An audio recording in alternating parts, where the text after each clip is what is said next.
สวัสดีครับโอเคสวัสดีครับ Who are you? Why you don't answer who the hell are you again? Okay, okay. My name is Pawut. Okay, my surname very hard to spelling. Just call me Pom. Okay, yeah, I'm a managing director and founder of Talat.com. Okay, So when did you start Tarat? 1999. Okay. Oh yeah. By the way, what is Tarat.com? Just in case. I mean, Someone don't know that. Okay, Talat is mean market. That means we are like a marketplace. And we are the place that people like the merchant can go there and sell. They can open their shop and they can sell the product in our marketplace. And actually before that, I have the classify website.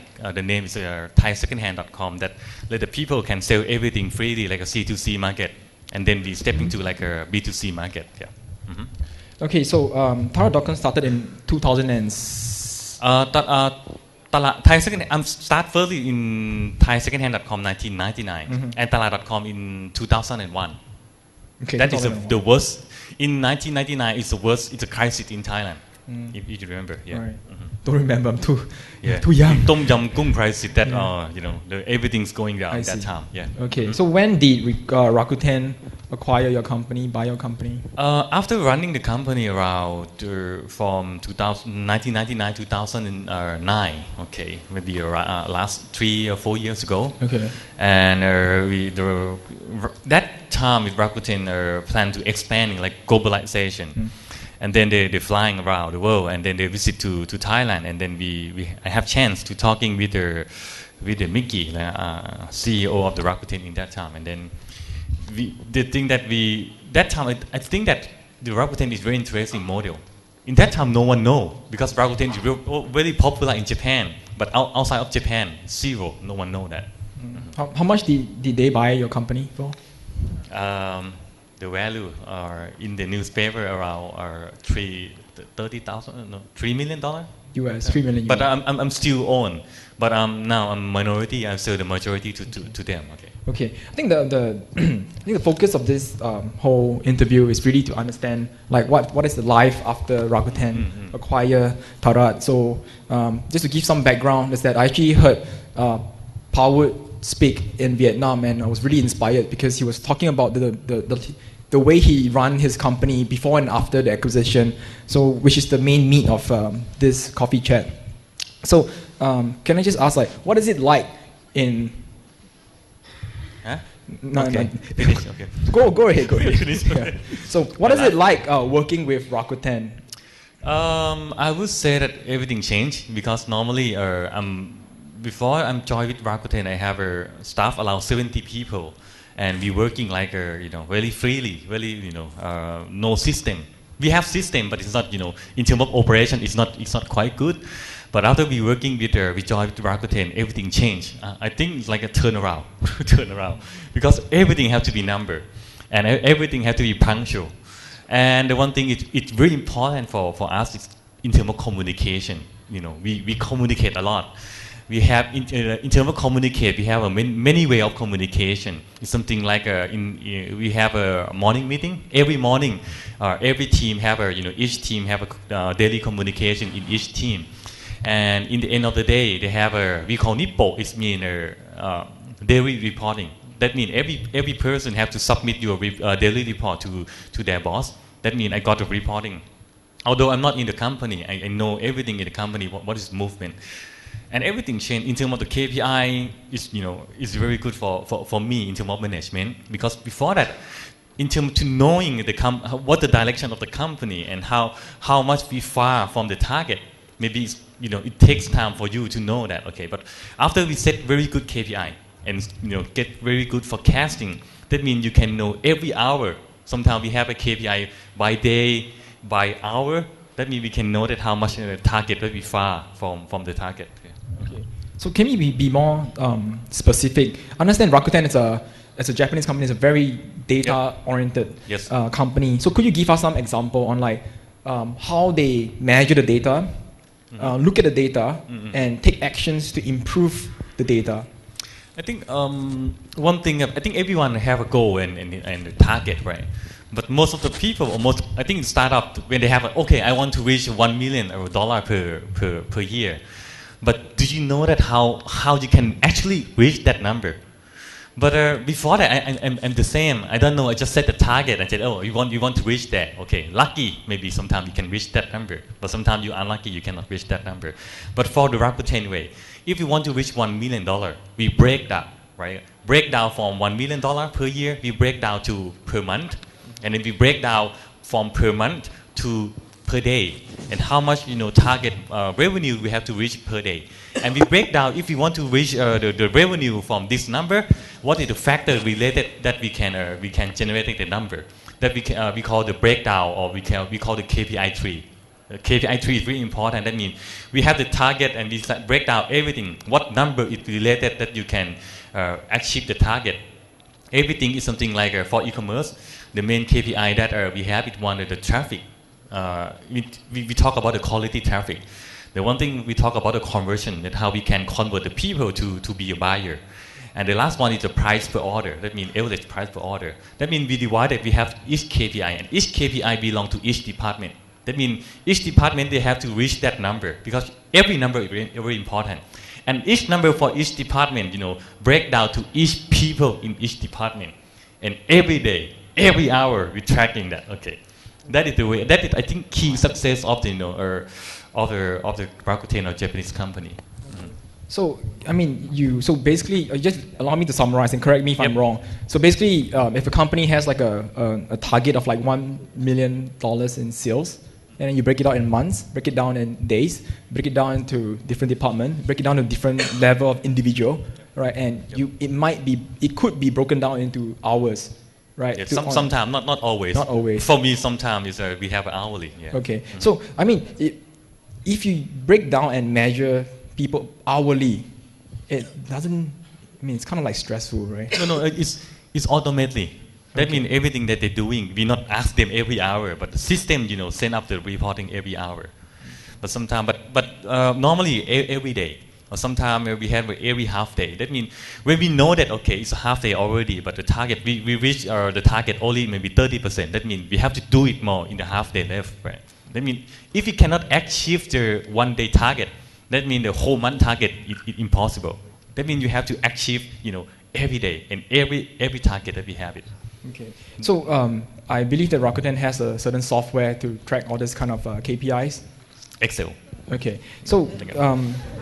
Sorry? Yeah, Excel. Excel. Yeah. Okay.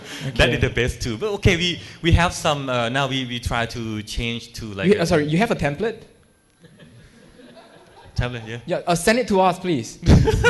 I mean, no, everyone would... It's a lot of e-commerce company would love to use that. Actually, I have it. Who wants it? Clap, come on. Okay, you own us that spreadsheet, okay? No, actually, I have this spreadsheet because I've been a mentor and consultant for many startups in Thailand.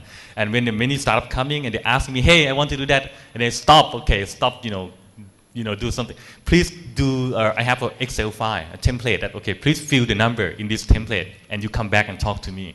And after they fill in the number, and they, wow, it's impossible for their business to survive.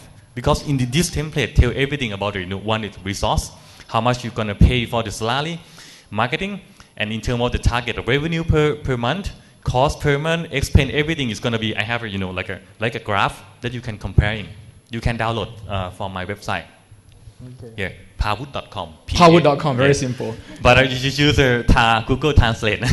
Oh, okay. It's about the free template or business plan template that you can fill in the blank. And you can see your performance. How about you translate for us and we can send it out to... Yeah, possible, yeah.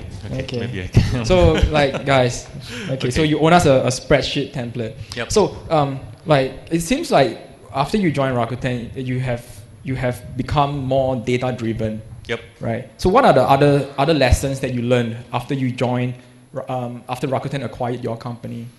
The mindset changed. Before that, I'm kind of like a guy. It's very easy, and don't have like an ambition. But after we joined Rakuten, we found that the thing that we're doing, the technology that we're doing now, it's very impact to the market. It's very impact to the Thai people. We found that we changed. We changed from the small merchant in Thailand, and then before that they are just really poor guy. But after they do e-commerce, we changed them to become like I'm not saying that they are rich, but they have enough. They have many million per month. And that is the thing that we've done it in many cases. That we found that we change the people, we change society. And after we joined Rakuten, that they show me that okay, the Rakuten way change the society. Right? Kachin said in this morning that we empower, because the way that we're growing, we're not growing ourselves. The way that we're growing with the merchant, with the customer. That means the more the merchant growing, the more the company growing too. That means we empowerment, and we also growing together with the society. Okay. So what are the lessons learned? That means when we know that okay, because most of people, every company, when you're working, I think you're working for the money, right? But when you have another ambition that okay, you want to do something for society as bigger, it's bigger and better than money. That means when you're telling and you try to convincing like your team, your people, it's like a big ambition that okay, our company, you're gonna change the country with the technology that we're doing, and we already did. And we have a monthly meeting, like a monthly party in our company, and every month we're gonna invite our merchant who got success and bring them to join our party, and we let them say something about us. But most of them say thank you, hey, thank you for for developing the technology for them that they can change their life. That is not impact to me, but I want to impact to the whole employee, because they have to know that the daily work that they are doing is impact to the society and impact to the country as well. That's really important for us. Before that, no. It's all about money, right? Yeah, I'm not have this kind of thinking way. Yeah. Okay. So who knows the founder? I mean, I believe everyone would know Mikitani, right? Who is Mikitani-san, yes. Yeah, which is the founder of Rakuten. Who knows Mikitani? I mean, heard of his name? Miki? Okay. Okay. Mm-hmm. So it's like one of my favorite entrepreneurs in Asia. Yeah. I prefer Jack Ma, personal opinion. Okay. So you work with Mikitani. Yeah. So like, what is it like, and what have you learned from him so far? He become like my my role model. Okay, because the way that he doing, he want to change the society. That is the one thing that I got from him. And the way that he managed the company, he's starting from like 3 people, and now he have 10,000 people. And the good thing for me that I'm joined with Rakuten when the Rakuten try to be globalization. That means I know every step how Rakuten from Japan want to be to the global. And he tried to convince, he tried to make a jigsaw of the business. Okay, put that and put that and put that, and everything to come together. That is the thing that I'm learning a lot from him. And he, really like a good leader that he tell everyone in the company, because we have every week, we call Asakai. Asakai is morning meeting every week, and that everyone in the company all over the world, we join at the same time in the same meeting, and he have a speech and tell everyone and keep telling, okay. And that is we learning a lot. I mean, the communication is really important. He open everything. If you are working in a company in Rakuten, you know everything. You know every number. You know every number of the Kobo. You know every number of every subsidiary number, because we share everything. That is the key thing that if you want to move the company, everyone have to be go together. That's really important for me from learning from him. Okay. So besides Tarat.com, yep. Like what are the other things that you are working on in Thailand right now? For the not the company, I'm also the president of the Thailand E-commerce Association. I think the one thing that for the people who working in the industry, because for me I'm working in the e-commerce industry, sometimes we cannot growing by ourselves. Right? We have to growing with the whole society and whole industry. That's why I'm founded the Thailand E-commerce Association and invite all my competitors coming and to working together to because we want to change the country. We cannot change alone. That we have to invite everyone to come into helping. And another part, I'm a teacher too in the university, and also they have another company. I have another 2 company. One is a online agency. Another one is a new startup. But now another hat is a startup too. It's named Social Inc. It is social media monitoring tools that we do it in Thailand, and now we start to expand to Indonesia right now. We're growing very fast. Yeah. Okay. Mm-hmm. Right. So my last question. if you can go back in time, Yep. what would you do differently with Tarat.com? I will do it the same way that because I'm learning a lot from when I joined with Rakuten. But I want to do the thing that I'm doing with Rakuten when I do it in 1999. If I can do it, because in Thailand, Thai people, and maybe in the South Asia, most of the emerging countries, the people still don't believe to pay online. They still pay offline. But for me, I have a thinking way like that. But after I'm joined with Rakuten, we changed the model. But now in Talat.com, credit card become like the majority of the online the payment in our website. And if we can go back, I want to do the same thing here in 10 years ago. That means we can change, we can do everything better and better. That if I can go back. Actually, I have one last question that Yep. I I'm married already. Yeah, I forgot to ask. Is that what's happening is not related to Thailand. Okay. Okay. What happened to Rakuten Indonesia? This one I cannot say. Why? No, I don't know. Can you Okay. confirm the breakup between Rakuten Indonesia and MNC? It's in your website, right? You mentioned that, Oh right? yeah, we wrote about it. Yeah. But we talked to Rakuten. No one wants to talk to us. Yeah. I am Talat.com, a part of Rakuten. I can say just a little bit. Sure. What's that little bit? Yeah, just you say that. Okay. Okay. Thank you very much. Okay, thank you. ขอบคุณครับ